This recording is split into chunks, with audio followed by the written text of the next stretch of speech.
Hello, everyone, and you're here for part one of our macro trend forecast for autumn-winter 16-17.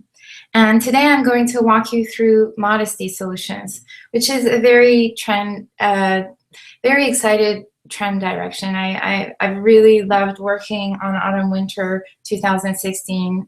All the three macro trends I will be publishing this season have been really a pleasure to work with and very inspiring. We have two more macro trends for autumn-winter 16, and actually they're all quite unique and quite different from each other. So at the end of the presentation, I will send you the dates for the next forecasts. So make sure you stay logged on because I will be going through a lot of information, and starting this season, the offer is slightly different. What we've done is we've broken down the webinars into individual trends rather than one big long webinar that would usually last about 2 hours. So the good thing is that I'm actually going more in depth into each trend within 1 hour session per macro trend. And at the end of the session, as usual, I will open the floor for your questions. So again, if you have any issues, please email me at hello@geraldinewarry.com. Again, my assistant isn't here today, so I can't quite monitor the chats because my screen is fully dedicated to this presentation, but I will be checking my emails. So first off, let's start with a bit of house cleaning. So if you could please turn off your phones, close your other screens, and focus on the presentation, and I'm going to walk you through the agenda. And also feel free to share any views, any thoughts about the presentation on your social media. Our Twitter handle is @TrendAtelier. I'm happy for you to talk about the concepts. Maybe other people are interested in hearing your views. So I see we have people coming back from the previous season, so I'm very excited. Thank you for coming back. And for those of you who attended our Spring-Summer 16 forecast, you will have seen a preview of Modesty Solutions, and you'll recognize a few slides, but there is a lot and mainly new content. And the subchapters are Seeking Balance, Man and Nature Synergy, The Everyday, Sentimental Narrative, Mend and Make Do. And at the end, I will walk you through the color spectrum inspiration. So a bit about myself and Trend Atelier for those of you who don't know us as well. I'm Geraldine Wharry, Creative Director of Trend Atelier, and we're an inspiration studio specialized in trend forecasting and design. And what we do is we empower companies through trend direction, design direction, and creative mentoring. So I created a seminar series called Fashion Forecasting, Trend Hunting and Gathering, where I lay out and explain the methodology of how to research and analyze trends. And I run workshops on this, and we'll be releasing an online course soon, so stay tuned. But mainly we work with corporations as well as small, medium-sized businesses on trend reports, bespoke trend analysis, and creative mentoring. But for Trend Atelier, over the years, the beauty of trend forecasting has been the idea that we can inspire your design choices, especially push innovation and risk-taking. Our specialty is to give you expert research and analysis that will help you implement the seasonal concepts that we forecast within your brand DNA and not necessarily take it in a very literal manner, and that's our standpoint. And it's always very interesting for us to see how the design direction we give gets reinterpreted. So a bit about my personal story. My background is actually textile design, where I studied in Paris. This is where I grew up. It's where I'm from. French is actually my first language. And but I'm half American. So when I graduated, I moved to New York, and after that, I moved to LA, and I had a career in the United States for 11 years, working as design director for Rip Curl and working as senior designer for Seven for All Mankind. And it's after that that I worked for several years for WGSN. I have done a lot of public speaking and worked with the British Library, all of this around trend forecasting.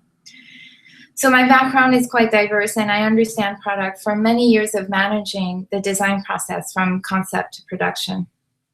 But I'm the daughter of a filmmaker, and I think I've always been drawn to putting images together and telling stories. So I feed this into Trend Atelier along with my understanding of the design process. And finally, just before I start with the presentation, I want to point out that this is a very interesting time to go back to the creative process and individual thinking and be different. There is a growing commercial demand on design companies and a smaller and smaller space for originality. And this is mainly due to social media and the speed at which an emerging trend can become global and viral instantly. So innovation is coming through materials, sustainability, and design, and it's very much now about reflecting lifestyle choices. And it's the landscape of fashion and trend forecasting is changing due to the immediacy of the trend messages being delivered to the masses, which makes this time very interesting and gives us an opportunity to question our process. So, modesty solutions, which is the trend I will focus on today. This trend really reflects the shift that I'm talking about. And it's about multidisciplinary craft reflected through intentionally imperfect design that is creatively combining man-made and natural materials. And this is done to convey a sense of seeking calm and balance. So designers echo what is going on in society, and there is a movement for downsizing. So they are looking into objects that are simpler and exploring fundamental functionalities and the use of essential materials. So this celebrates the raw beauty of objects and creates a rugged and romantic aesthetic. There is also a nostalgic quality to modest solutions and a sentimental narrative that delves into past eras, especially the Great Depression and the 1940s. So here we're looking at utility and military references that are given a nowadays touch through material and finish. The trend evolution here is for Spring/Summer 15, we looked at the changing relationship between man and machine, which took on a new artisan direction. And this direction was very architectural. It looked at workwear, but with very deliberate cuts and precise folds. And then we segued into Refuge for Autumn/Winter 15/16, where artists and designers investigated a transformed world where people were nomads, without rules, seeking shelter, without a sense of environmental climate as it once was. And this was a somewhat dystopian vision of the future. For Spring/Summer 16, I have to say that the trends were quite decorative, and we didn't see as much of a focus on rugged and elemental design. But we're coming back to it very strongly for Autumn/Winter 16/17 as we look at intentionally imperfect craft, downsizing, and essentially a very positive direction that is seeking solutions, as the title states. So we are looking at simplifying, downgrading, seeking balance, and living within our means. And in this introductory segment of the forecast, I introduced the key factors that are driving modesty solutions throughout the presentation. So designers tap into a more Spartan time, the Great Depression and the post-war 1940s, when we had to make do with what we had, therefore had a much greater understanding and appreciation of food, ownership, the land and what it provides, as well as a better knowledge of how to use our hands, fix necessary everyday objects ourselves. This was a time when the workforce, most of the workforce was made of factory workers. This was quite the norm. And for example, carpentry was taught at school. And it was also a great time for innovation and initiation for massive infrastructure projects and rebuilding of our Western society. So although this trend looks to the past in stylistic ways, it's a very positive, grounded, and forward-looking direction. And for here, we think of The Grapes of Wrath by John Steinbeck. And interestingly, we can even look at movies such as Interstellar, which came out in November 2014. And this movie really taps into the Dust Bowl idea and shows a future where farmers have the most important role in society as food and natural resources become sparse, or are sparse. In terms of emerging fashion talent, look at the center image of the slide, which is Dutch label AG Nota, and they combine men's workwear and sartorial looks from the 20s and 40s. And what's interesting is their use of fabric along with the styling. So all the fabrics, which are wool, linen, cotton, and viscose, are pre-washed and woven with a very fine metal yarn to secure a creased look. And the garments are washed again after completion, so it really gives it that worn sartorial look and blend of casual kind of worn-in workwear looks that are so important to the trend. So we look at rerouting because increasingly people are seeking a higher quality of life and questioning why they are bounding themselves to city life with limited economic progression and space. So there's a move towards building a future away from cities. And we see a massive increase in professionals in their 20s and 30s, as well as young families moving away from capital cities and creating new creative and financial hubs in smaller cities as well as the countryside. And here I'm showing the owners of Inver Restaurant to the right-hand side, top right-hand side of the screen. The wife, Pamela, is actually a chef from Noma, which is the best restaurant in the world. And they've actually opened a characterful restaurant on the shores of Loch Fyne in the rugged, wild west coast of Scotland. They found a select remote location on the side of the loch and signed a 10-year lease. And by going to remote location, whilst delivering high-end, sophisticated cuisine, they're creating a premium experience and dynamizing their local community. And this really reflects the idea that nowadays people are seeking to create the success they might find in a city anywhere else. So there's a slightly nomadic aspect. But it's also really reflecting the fact that house prices are rising in London alone by £4,500 a week. So families are swapping postage-sized properties for spacious homes in the countryside.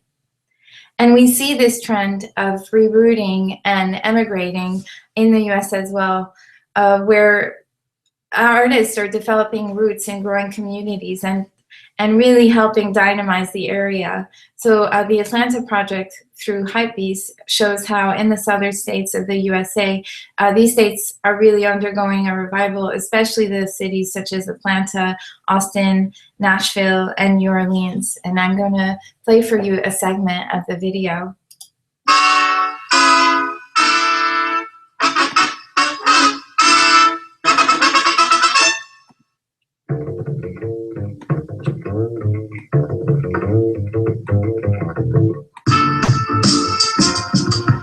I think the best part about living in Atlanta is that it's a cultural nest for the South. I think for the art scene, what's really interesting is there's been a shift from looking towards other scenes, looking towards LA and New York, to really beginning to find our own voice. It's a place where I can grow my ideas, I can grow myself, but then also a place that has a steady influx of new influences and new people that bring outside ideas, outside cultures to the city. So it's like it's a mixing pot. Everybody's style is really different. Everybody's approach to business is different. And that's what makes it so strong, because everybody got something somebody else don't got. We're kind of having a visual art renaissance now with so many different projects, Sport Warrior and Living Walls, and there's just a lot going on in the city. My name is Peter Ferrari, and I'm an artist from Atlanta.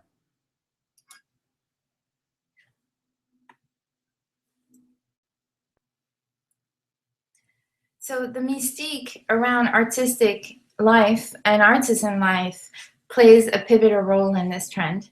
It's about the consumer wanting to know the provenance of product, and designers, craft makers showing the honest vision of their everyday life and how they actually make their creations. So this ties into the romantic vision of their workspace and the creative process, and reflects wanting to see the human side of making, the story behind the product. So do keep this in mind when promoting your brand or your services. Let people feel the actual person and process behind the product and service, and let them into your personal place, because this is about telling the story, and it's again about lifestyle. So this is probably one of the reasons why video is becoming such a huge tool in personal provenance and communicating how designers, how artists work. The mystique around the process also celebrates touch and the sensory experience of handmaking. And the idea of stained tabletops in workshops, clay, and dust layering really becomes the appeal. This takes us also into a very artful and free-spirited realm, and it's about celebrating the imperfections and unexpected stains in the workshop studio and looking at the craft of artisans and their daily tools, their daily environment. And there's a real resurgence of interest as well in pottery and ceramics. There's something about the atmosphere of a ceramic workshops that is really inspiring this trend. As part of this, the maker movement plays a key role in Modesty solution as we seek grassroots ways of inventing products and home-based ways of repairing. So we're finding creative solutions around everyday objects, and that's really influencing the design and style industry as a whole now. This was kind of a movement on the margins up until about a couple of years ago. It's sort of really gained traction in 2007, but now it's has caught the attention of large industry players such as Selfridges with their recent event Work It, where they have organizations such as Makerversity host events, and the whole store is showcasing handmade and DIY items.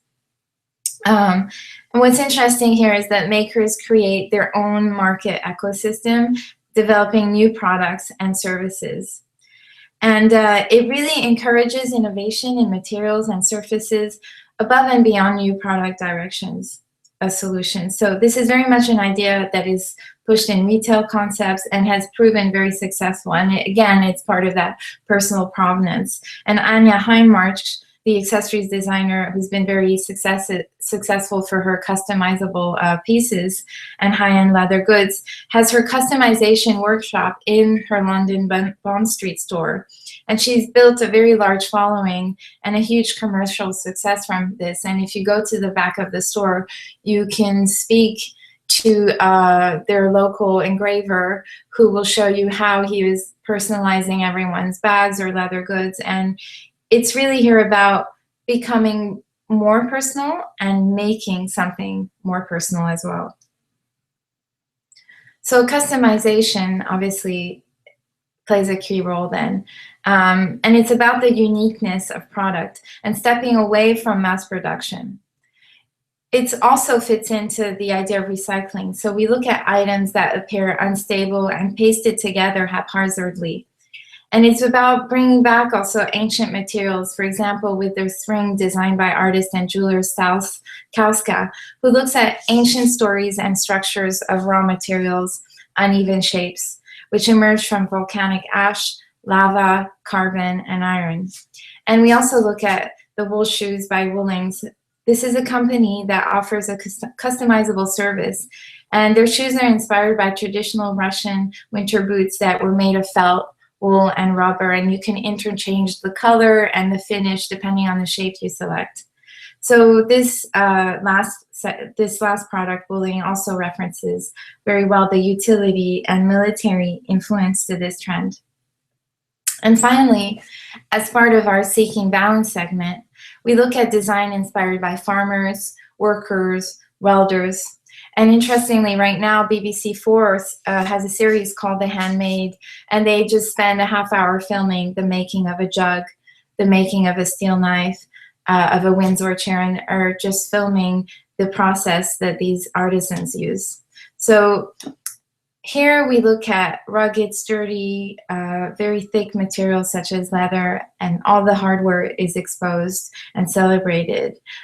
Bolts become quite important, metal snaps, metal closures, and it reflects the idea of expandability and multifunctionality with garments that are designed to last and evolve over time, which also ties into the idea of the concept of sustainability and responsible design. And the shoe example here is, this is a shoe that was invented by Kenton Lee and is called A Shoe That Grows. It's a project that he started after working in Nairobi. He came up with the idea of a pair of shoes that were made with simple materials, leather, compressed rubber, and snaps that grow with the wearer. And this was designed as a solution for poor children who don't have the means to buy new shoes. And there are no mechanical parts or gear in the design, which reduces the chances of the shoes breaking. So the points I have just covered here are an introduction to Modesty solutions, and will continue running through as I walk you through the trend. So man and nature synergy. With this need to simplify and downsize, solutions are being brought to the table in regards to the environment and really examining the role designers and makers play in environmental change and sustainability. So we look at the most innovative ways products is being created in synergy with nature.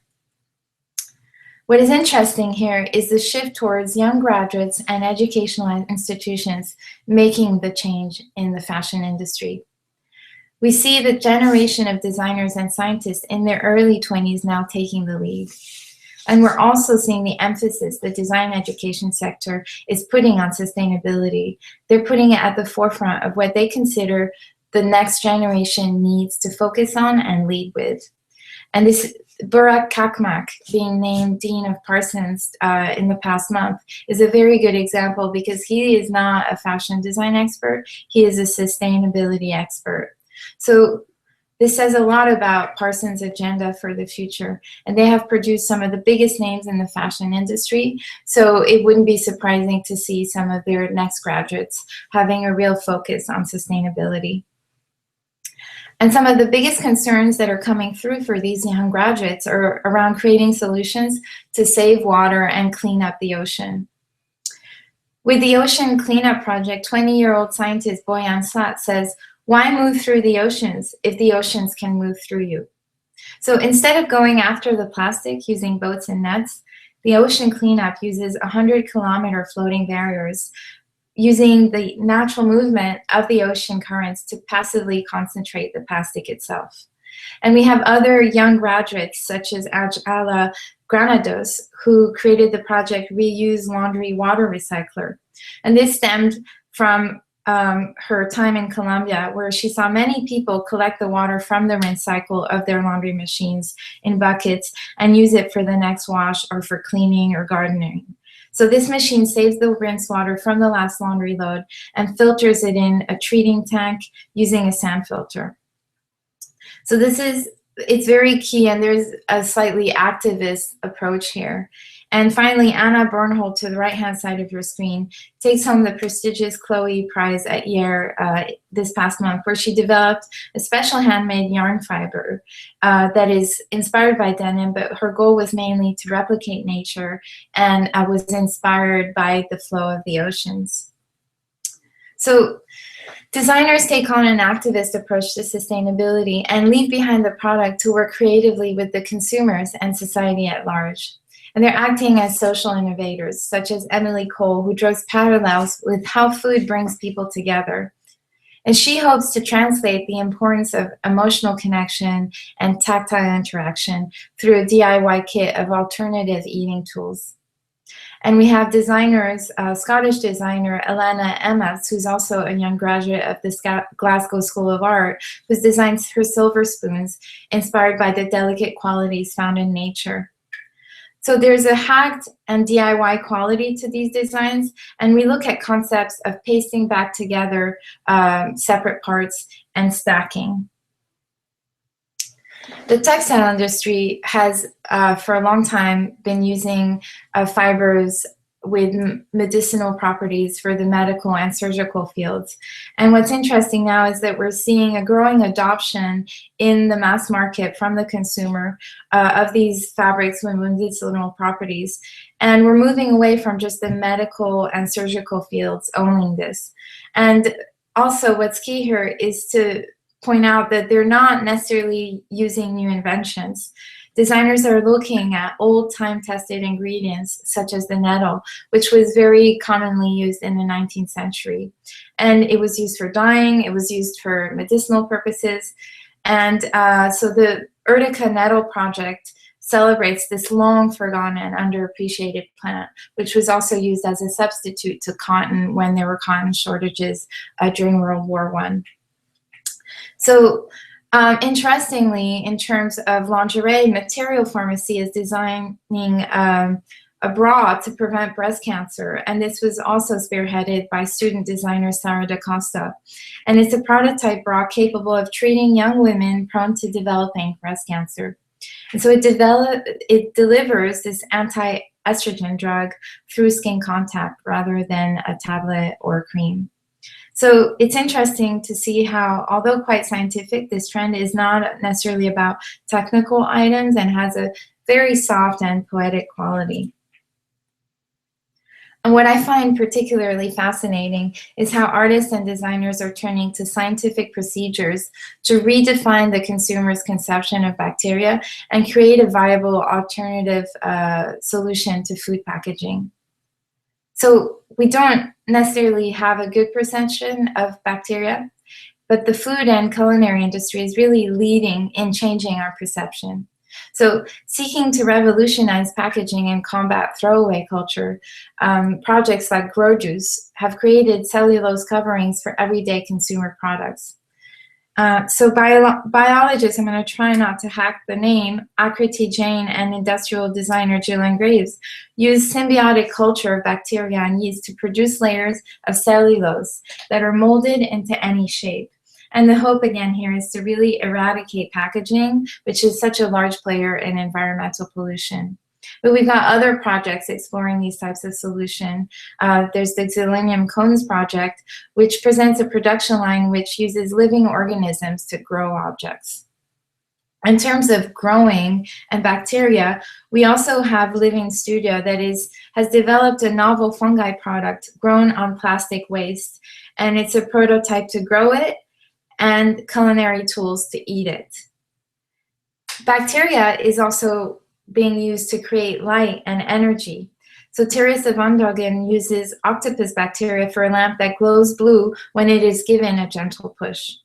And finally, bacteria is also being used in new printing techniques, as well as designers are using algae and seaweed to develop new printing techniques. So these are natural dyeing solutions and presenting new possibilities for colored dyes.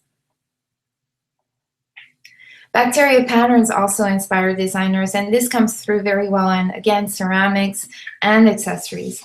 The patterns are beautifully random and mimic microscopic views of bacteria. So this is a perfect update to the painterly pattern direction we've been seeing in the last couple of seasons. Finally, as part of man and nature synergy, we look at how objects, interiors, and architecture embrace the binary tensions between the color palette that ranges from saccharine to earthy, as well as the tension of the combination of natural and man-made materials. So natural materials are investigated and celebrated for their strength and raw beauty, and it's really about pairing industrial finishes and stripping old spaces back to their industrial rawness. And this also refers to brutalism, which is a bold and yet elegant movement synonymous with honest construction and concrete.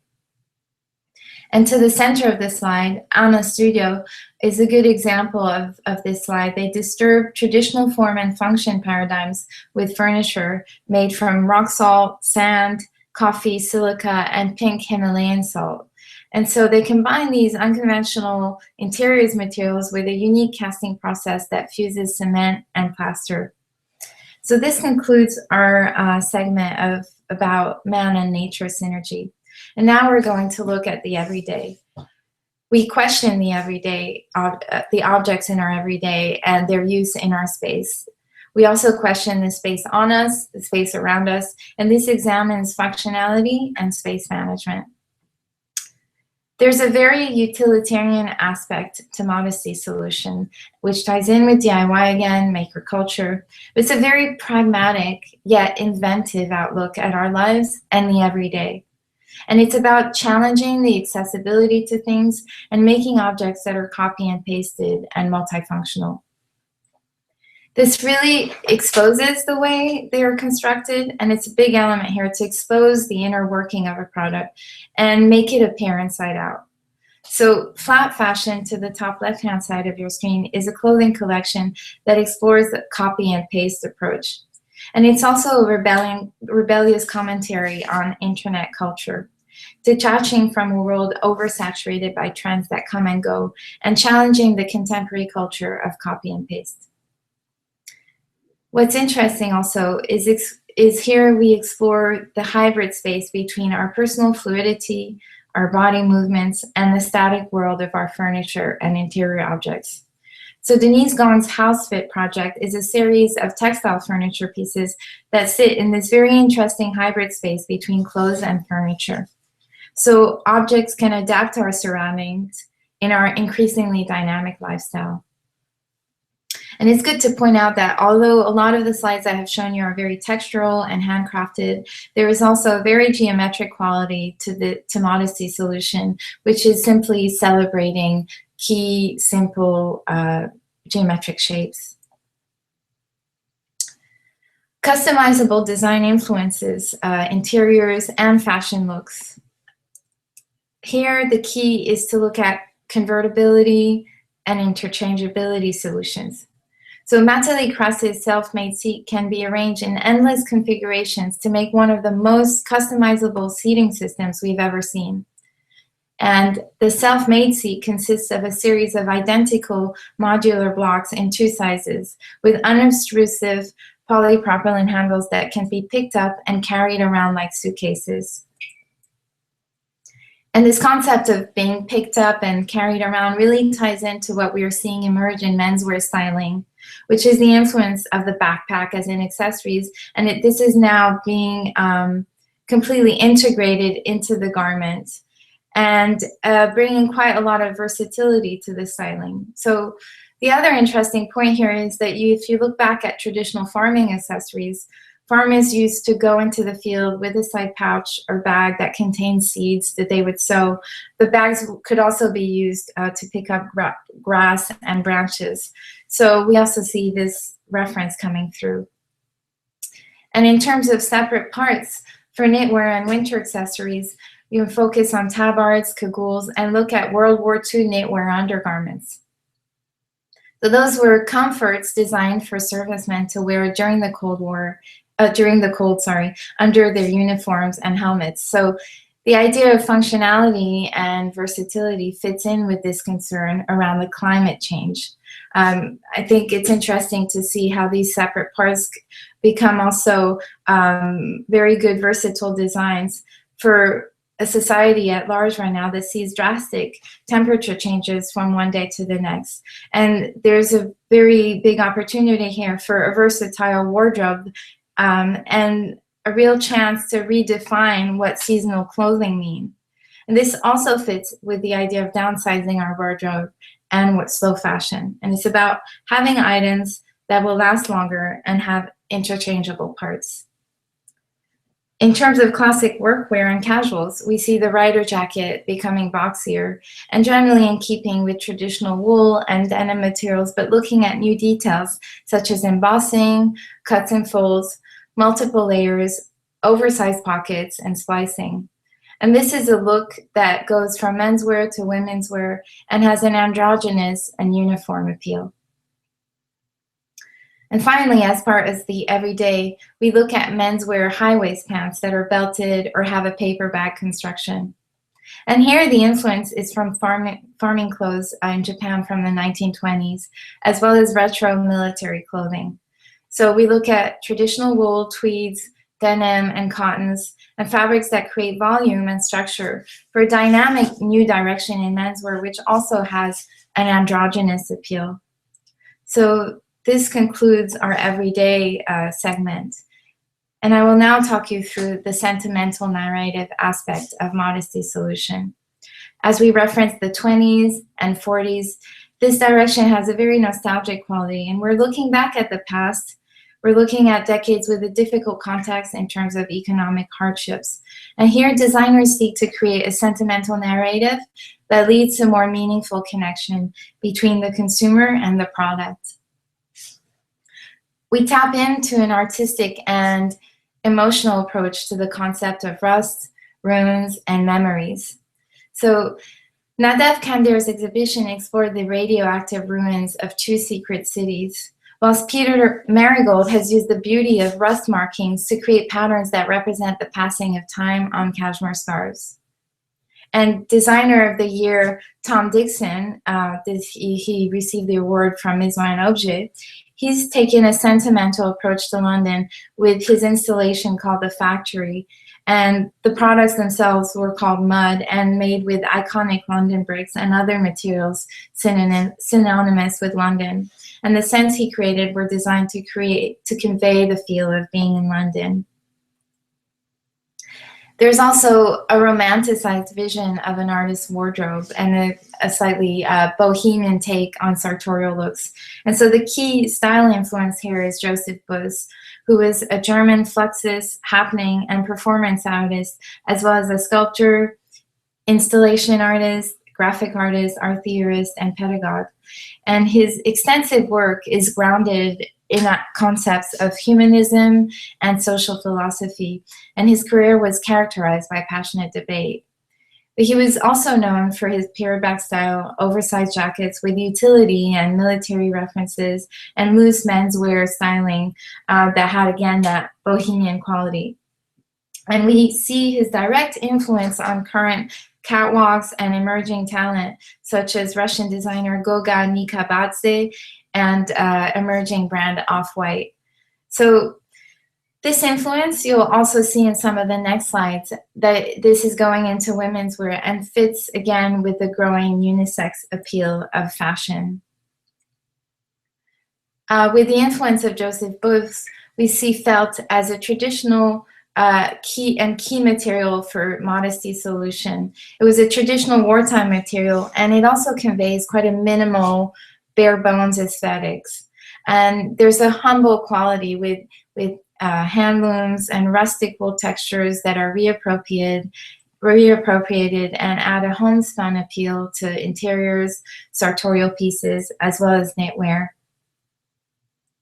And we also see this in women's wear with crafted tweeds and materials and fibers that are respun and rewoven into distinctive wool tweeds with the highly handcrafted hand feel and speckled textures. So the felted wool in knitwear and wovens includes hats, which brings, again, that sartorial feel and relaxed quality to the silhouettes, and again refers back to Joseph Beuys. Finally, to conclude the sentimental narrative aspect of Modesty solution, we look at retro volumes. And what's also interesting here is that the female silhouette is emulating long menswear inspired oversized coats. And it's been doing this for several seasons. We've seen the cocoon coat, we've seen the duster coat, we've seen these silhouettes very much inspired by vintage Max Mara. But now we're seeing the waistband becoming more and more fitted with a slightly 50s touch. But what's key here is to see that it's being inspired by the retro culotte and midi skirt shapes. So the culotte shape is now being hybridized and married with other garments. And this also influenced footwear as we see boots and flat boots becoming more and more key and being reinterpreted into very interesting finishes and inspired by wellies. So Mend and Make Do is our final segment before I walk you through the color inspiration of the trend. The designers celebrate the rawness and the freedom of repair. There's a sense we are recreating and exploring to the fullest the randomness of recycling pieces together, sewing unexpected materials together and celebrating the unfinished, unkempt look. Objects appear inside out. It's a raw aesthetic that is highlighting imperfections and truly democratic. And what I think is interesting on this slide is the picture of the trainer from backstage. It's a backstage photo from the Year Festival of this year. And it's great because it also introduces the idea of branding subversion and could be a really fresh take on streetwear looks and youth looks. We also look at architectural ways of cutting and pasting reclaimed materials together and slightly more geometric take on these surfaces. So designers and young graduates investigate the environmental impact of a material such as leather and define a new role that has not been previously considered, emphasizing again on sustainability concerns and making that the norm. So here we're looking also at sustainability. And for example, leather, although a beautiful material, produces a high level of discarded waste, with experts stating only about 13% of the hide is top quality and 43% is good quality. So Jorge Penades has developed structural skin, a new material made of leftovers from leather factories. And this new production methods transforms the offcuts and waste, including any resin or chemical component. So I think it's interesting to see this very architectural, structured look also integrate sustainability and recycling. And there's also social activism here coming through with Theodore Gates, who has renovated a cultural center with used barn wood from old Chicago factories. And this happens to be also a community center that provides shelter, provides a library, provides meals. So there's also definitely a sense of creating these types of structures that also have a social meaning. And finally, Brother Feli's, the shoe here on the slide, is also creating and sustaining artisanal jobs with their shoe collection, which is handmade in South Africa, in Kenya, and in Namibia. So the styles here maintain a certain modern appeal, but they also celebrate the spirit and durability of their ancestral counterparts. The loved and repaired aspect is really great for denim because it obviously utilizes and explores patchworking techniques and heavy repair stitching. And it's also an opportunity to talk about some of the brands that are celebrating repair. And Patagonia has really been leading the way for several decades on this. And what they've done recently is that they've constructed this biodiesel repair wagon, and they're traveling coast to coast, where they will be not only repairing clothes for free, but teaching others how to upcycle their own garments. With food, drinks, and scheduled film screenings, locals can enjoy a fully immersive community experience. So again, here it's about the experience. It's about creating a personal touch and creating personal contact with your consumer. And this reclaimed aesthetic is very conducive for knitwear. And exaggerated sub yarns are paired with thinner volumes. And this is key to create a very dramatic, fluid, uneven effect. And we saw this type of finish coming through with Refuge, and it's still going very strong. But what's interesting here is to look at synthetic, oversized yarns that are paired with natural wools, and even include ideas of foam and packaging and fonts and rubber. So it's really about blending man-made and natural materials. And there's a very experimental quality to this and a sense of walking away from constructive knitwear and stepping into unexpected surface effects. In terms of design details, we're looking at fine rope used to convey the use of twine. And what's interesting here is the random touches of color. And we also see inspiration, obviously, from farming, from fishing, and from rugged outdoor work. And finally, and this concludes our direction for Mend and Make Do, this is a good direction for print. And we look at stratified effects, stripped and recycled looks. This updates casual as well as sartorial looks with textural abstract in a very soft and subdued palette. So it's quite a reflective mood. And at the center of the slide, I wanted to discuss Hake, which is a collection that uses a theme and follows it for 3 seasons, which is a very interesting concept. So by fully developing a theme with a beginning, middle, and denouement, they are able to create a narrative. And it's more than just fashion. It's a story, and it also has a slow fashion appeal. So for Spring Summer 15, they had their collection was titled Recovered, Keep on Keeping It. And it concluded their theme repair, and now obviously they're working on a new theme.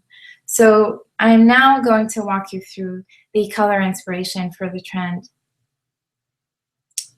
Our color spectrum explores, first of all, charcoal and the highs and lows of grays that create these highly textural heathered looks. This is a great color for denim, cottons, and knitwear for jersey, and really think of rugged, sanded surfaces, think of ceramics, and think of sand and these types of grainy matte surfaces and different shades of gray, as the gray can also appear quite faded and be paired with faded blue. Obviously, this is a great direction for denim as well as knitwear. Sage and yellow will come through in your knitwear accessories and will be very successful when paired with utility colors. And this can also be an interesting way to update sartorial looks. Dark army green is a focus as per the shoe to the left-hand side of the screen, but you'll see the army green shift towards a more yellow, mustardy tint as per the right-hand side of your screen. So try to inject brightness into the army tones in the collection if you're planning on looking at army green as a color. And finally, in terms of color combinations, look at filtered and recolored photography, archival photography that's been recolored, and there's also a nod to Instagram aesthetics here. So this concludes our macro trend presentation. Stay tuned as we send the schedule for our next webinar. I will follow up this session with an email. So